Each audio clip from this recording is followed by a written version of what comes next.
Good evening again.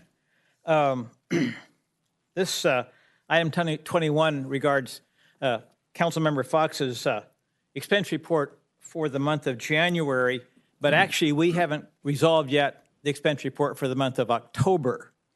And that thing is still hanging over us. He talked about squeezing every penny. That counts 370,907 squeezed pennies that he dumped into that trip. And here we are at the end of 4 months down the line, and we still don't have an answer on the payment for that trip.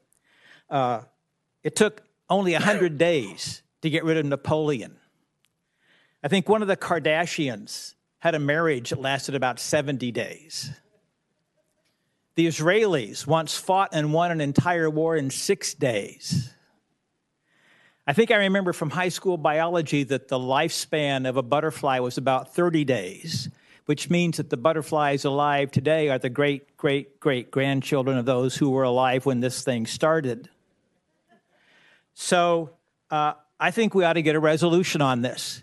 And you all know my resolution on this, which is that at least 3 of you, and we got 3 right there, at least 3 of you charming people should vote to deny every single one of the pennies that associated with that trip he took.